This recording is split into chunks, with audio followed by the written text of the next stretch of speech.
Welcome to another episode of What's at Stake, a Penta podcast.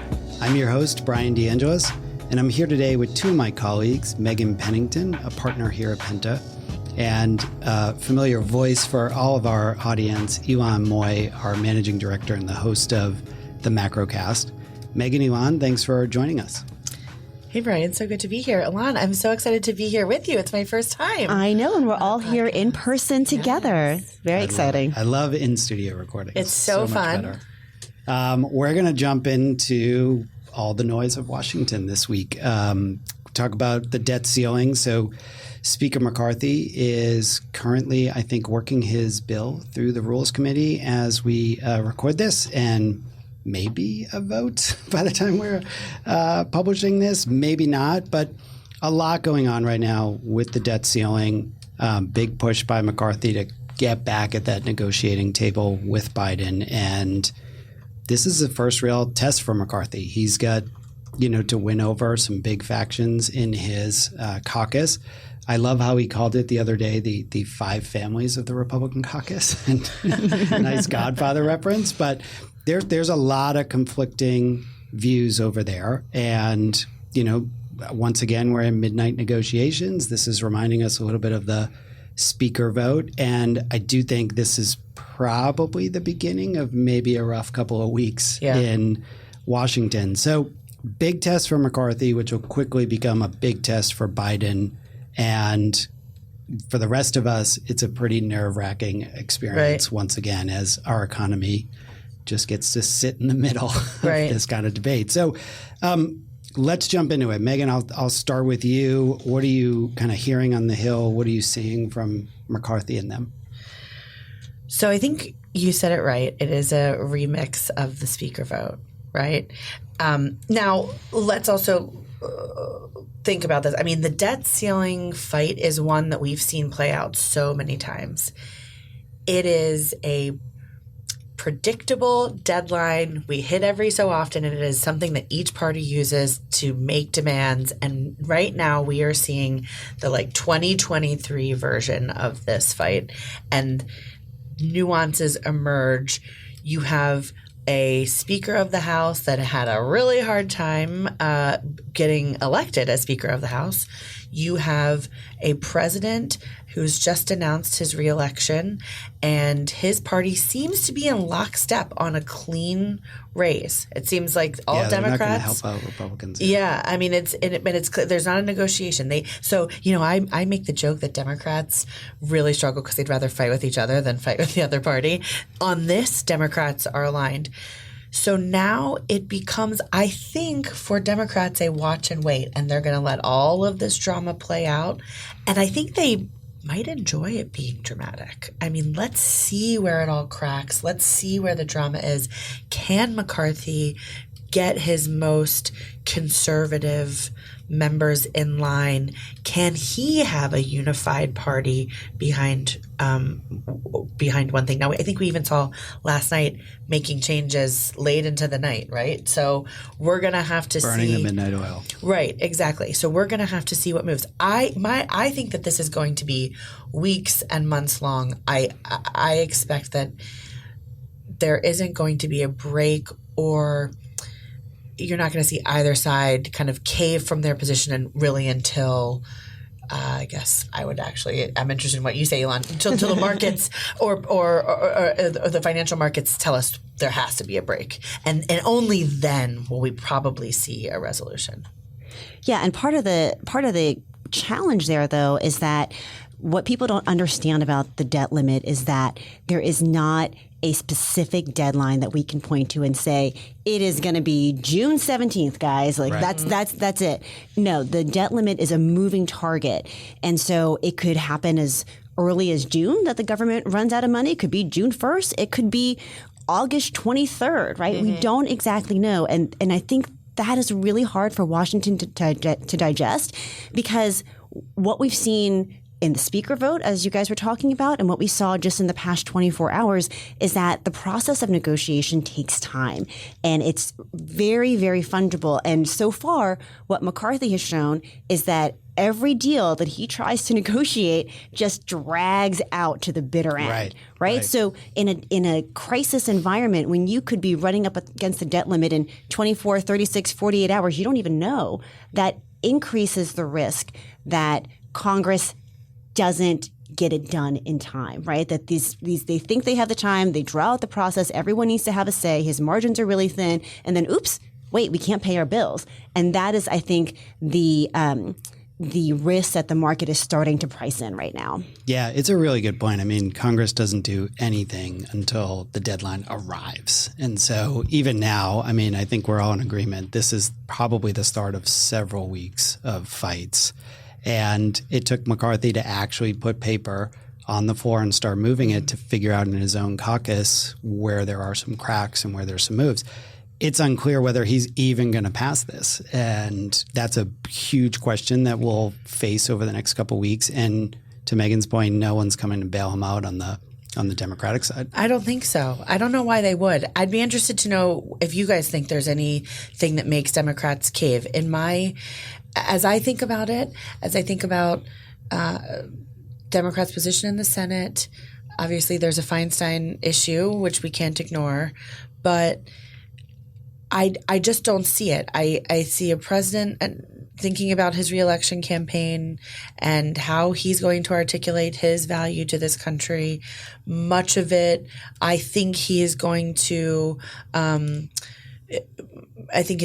he's going to try to articulate that value through some of the legislative victories he's had, like the Inflation Reduction Act, and how that is going to go benefit communities around the country. I just don't see Democrats having any reason to cave. And the other point is everything McCarthy's going for is all of these big wins. Right. Like they want the Inflation Reduction Act gone. They want student loans repealed. Student loans was interesting to me. I mean, I get it. I mean, because if you're thinking of deficit hawks that are really concerned about how big our federal budget has gotten, but it's just so popular. Right. Right. You know, it just the calculus there was interesting. Yeah, well, I think they feel that with that provision, in some cases, they're speaking to a base of,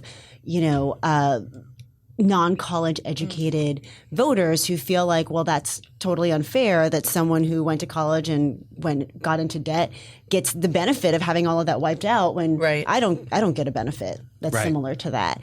But I think there is an issue of semantics here, in that I think Democrats are willing to say, let's have a conversation about fiscal spending. Let's have a conversation about the budget. In fact, we need to have one because guess what? The end of the fiscal year is coming up soon as well. Sure. And they're going to need to pass an appropriations bill. So I think they're saying they're willing to have that conversation, but they're just not willing to tie it to the debt limit. And that is the key nexus that Republicans are pushing for. And Republicans want this conversation so bad because this is what their base cares about. I mean, I was reading this morning, Chip Roy was back home, standing ovation when he talks about like fighting on the debt ceiling. Like it is, debt and budget is still a huge issue for a big chunk of those voters, that they need this fight to prompt that conversation, even if it is being pretty reckless with our economy. Well, so that's something that's interesting to talk about, actually, because if you think about the average American voter and whether or not they understand the debt ceiling, and then let's think about how the financial markets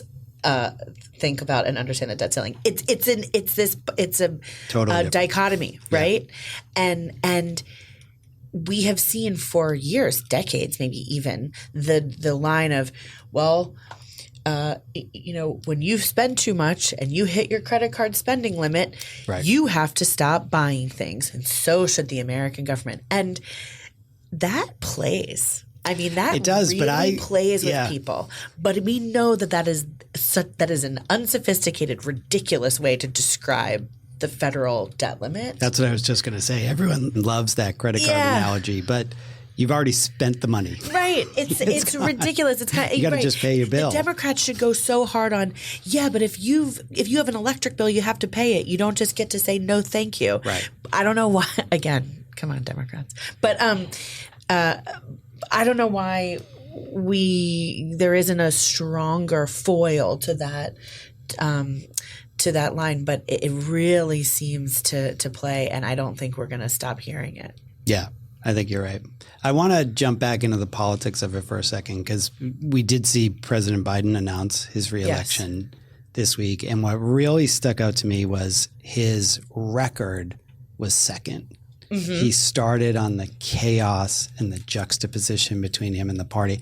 And once again, that's going to be like on everyone's television maybe this weekend with this like 4 vote of like they can't get it done. Biden seems very content to kind of like just hang in the back, remind people he's there, things are calm and going well. And it might work again in this case where like as he's negotiating the debt ceiling, he's sitting back and saying, when you're ready, Kevin, come on up. I think that's right. I think that I would have to imagine that President Biden and everybody that works for him in the White House is thrilled for the Republicans to have a dramatic episode, and hopefully it plays out. I think there are dramatics everywhere.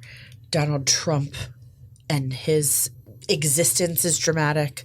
The spiral, the Ron DeSantis kind of like spiral has been unbelievable. What Republicans, how Republicans have changed their mind on, at least, Republicans around the country. I don't know about in Florida, but there's so much to watch. And I think that is an asset to President Biden and his reelection team. Every time somebody raises a question about his age or is he the best person to represent the party, they say they can go back to that message that I think worked in 2020, which was, I'm calm. You know me. You can trust me. When you go to the ballot box, what are you going to vote for? Craziness or the old guy that just tries to keep it moving? Yeah, and worked in 2022 as well. Yes, absolutely. Yeah. Ylan, what are markets kind of taking a similar approach? It seems like they're ignoring these dramatics. They've got a good sense that like this will get solved in a couple weeks, or we at least have a couple more weeks as they try to solve. Yeah, we've been talking a lot about this on the Macrocast with our friends at Markets Policy Partners. And what they've really been highlighting is that you are seeing some disturbances in short-term treasury markets. In the 1-month treasury yields, for example, you're seeing some disturbances in credit default swaps. So there is some ripples in the ether, right? But that when you look at long-term treasuries, 1 to 10 years out, you don't see any debt limit risk premium built into that, right? There is an assumption that we will find a solution, but that it could be painful in the interim, right? In that short period while they're looking for it. But I also think it's important to point out that I think markets are not counting enough for the fact that if there is some sort of compromise, if it's not just a clean debt limit hike and Democrats get their way, that could mean a reduction in fiscal spending. That could have a real economic impact. So right now, Democrats are pointing to this new analysis from Moody's that shows that if McCarthy's bill were to be enacted, GDP this year would be about a percentage point lower than if it were not. And that's largely because of, the massive reductions in spending, because of the repeal of certain tax credits, et cetera. So there would be a major economic impact if that bill became law. That bill is not going to become law, but it still seems like both sides are recognizing that we're in a new period of fiscal austerity, and the fiscal stimulus that the markets, quite frankly, and even consumers have become used to over the past, couple of years since the pandemic, that's basically over. Yeah.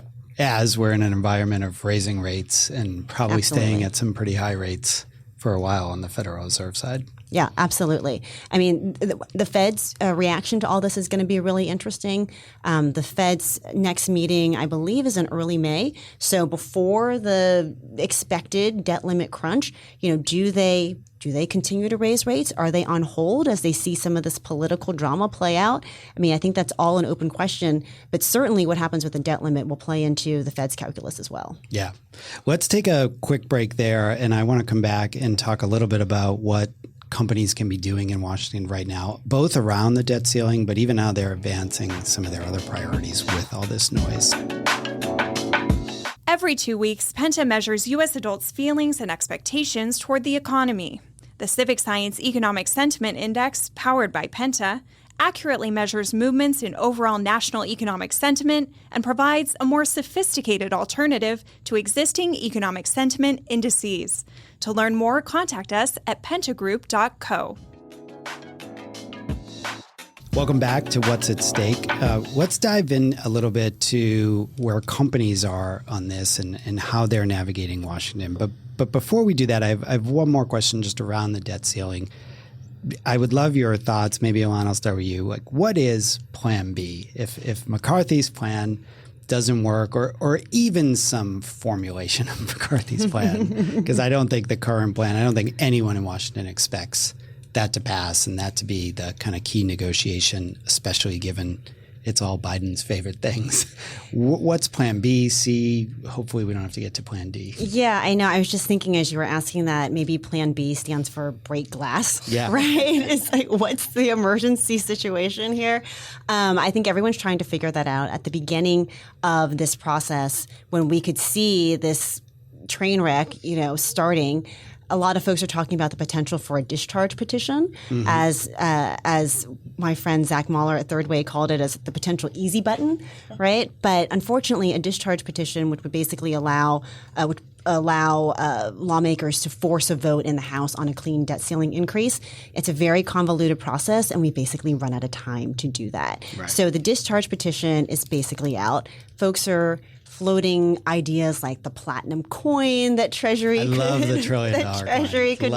mint and then deposit at the Fed and get some cash for it. That seems highly unlikely. The real conversation, at least amongst Republicans, is around this idea of debt prioritization. Right? If we get to the point where the nation can't pay all of its bills, can we pay some of our bills and not pay others? If you do that, though, you get into the question of who are you going to prioritize? Yeah. Right. Are you prioritizing bondholders? Are you prioritizing seniors who get Social Security checks? Are you prioritizing the military? Like, how do you choose amongst your children? And not only is there a moral issue there, but there's also legal questions around that as well. Huge legal I was just going to think, I have to imagine that's just mayhem. Absolute mayhem, and it's not clear that Treasury even has the authority to do that, right? So that's what Republicans, though, have been sort of bandying about as a potential way out of this. But the thing that I would point to is that the last time we were in this situation, which was in 2011, the way that we got out of it was an idea that was actually broached by Senator Mitch McConnell, which was to give the president the authority to do it on his own. Now, granted, there were lots of strings attached to that. And Bryan, you may remember some of this, right? But they basically kick the responsibility to the executive branch, let the president take the heat, and then Congress deals with the aftermath. Now, the president had to, put forward a plan for balancing the budget, et cetera. And there are frameworks for bills this time around that would do something similar, that would essentially allow the president to do it, let Congress disapprove with a 2/3 majority, but then put a framework around that creates a conversation around balancing the budget. That seems like the best process answer for getting out of this mess.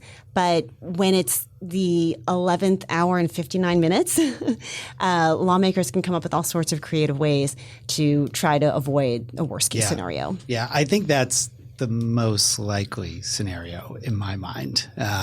I don't think there's a real Plan B. I think what ends up happening is McCarthy fails to pull this off and find some way to say, well, it's Biden's fault and put the blame on Biden's shoulders and whatever that looks like. I think Biden will take that as a victory and, be pumped by it. But I think that's the only way they can do it. It's going to be very similar to last time.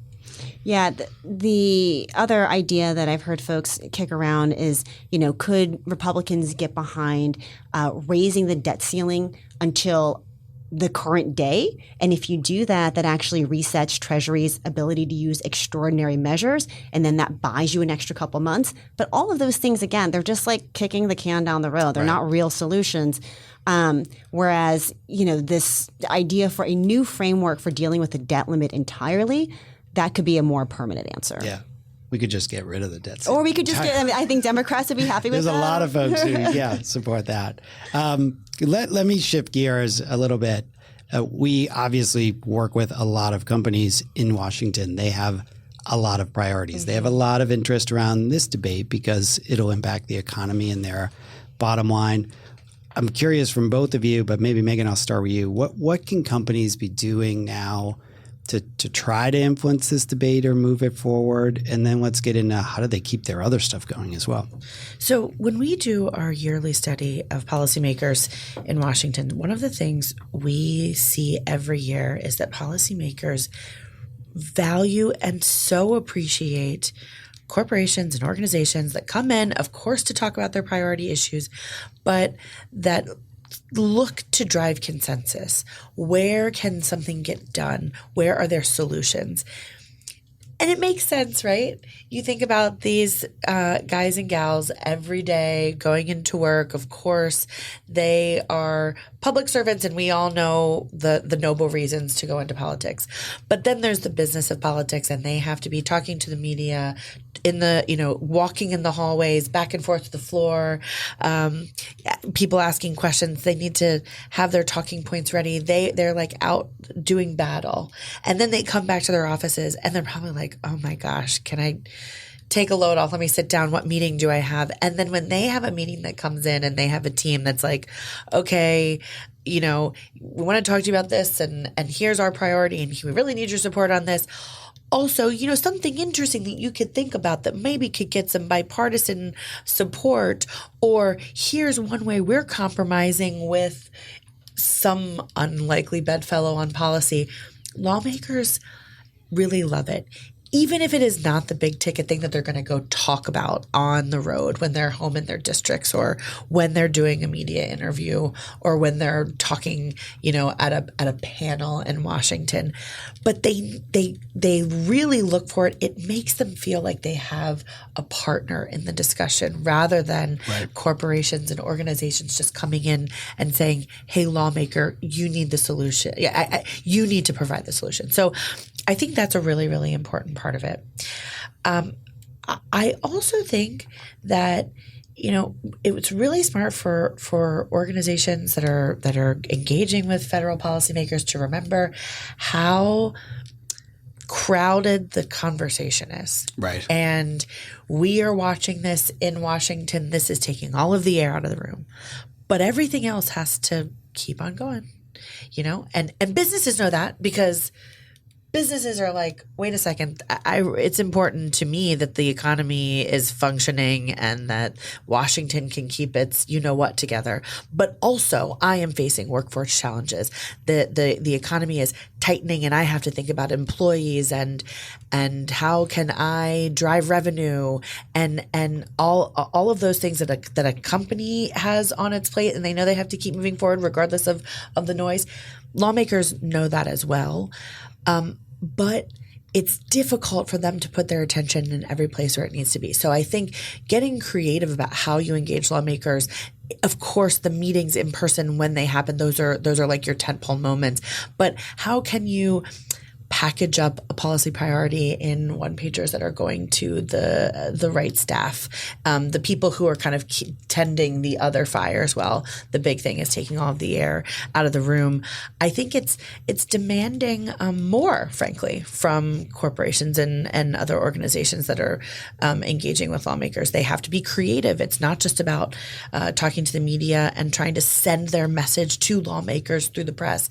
It's also storytelling and how are you It's of course using social media, but how are you getting your content to the people that you need to consume it in a way that is accessible over and over again, by the way, because they have to read it and consume it like 15, 20 times before they can recall it. I mean, it's a discipline, and I think sometimes we can lose sight of it. And also sometimes it can seem futile when everything you read is about, the drama in the house.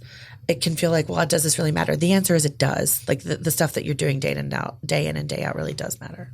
And it's an interesting point. It is a good time for companies to lean in. Yes. Everybody's got to be a little cautious about entering into this fight. I mean, they have an important voice. And we see a lot of our clients and others talking about how important it is to not default on the debt, and the economy needs it. And it's no coincidence McCarthy announced his bill up in Wall Street, right? Like They want those voices. They want to engage. But to your point, they need voices on the Hill too on all these other issues. And while this fight is happening, leaning into, I think the instinct is to stay away from Washington, let that fight play out, figure out what happens, but I'm not going anywhere near it.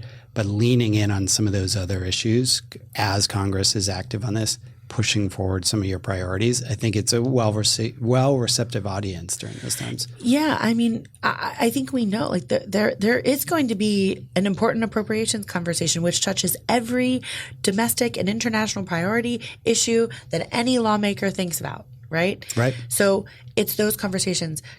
Farm bill. I mean, you could just tick off all of the things that still have to happen.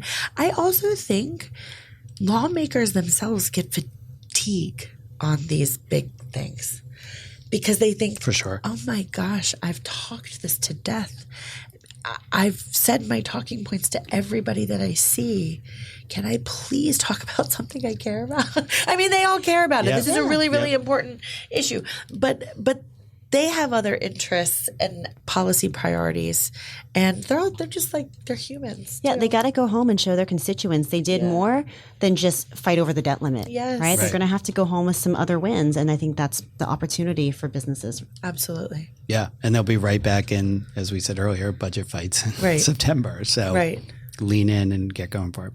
Let me wrap up with just this question. We've danced around a little bit of like, this is the start. Where do you guys see this going? How do you see it kind of playing out next couple of weeks? I'm going to put you on the spot with predictions. I mean, I'll tell you Are what we done by the 4th of July? I will answer, but I'm going to say Ylan has to tell me the deadline. I think it'll go until the Treasury Secretary says I have nothing else I can do. Yeah, we just don't know when she's going to say that. That's the challenge. I mean, the speculation is that Treasury will have to come out within the next, I would say, week and a half and give an update on where they feel the coffers stand, right? We've been through tax day. We'll have had a sense of how tax receipts are coming in. They appear to be weaker than expected. So Treasury should give us an update soon. But I do think this is going to go down to the wire.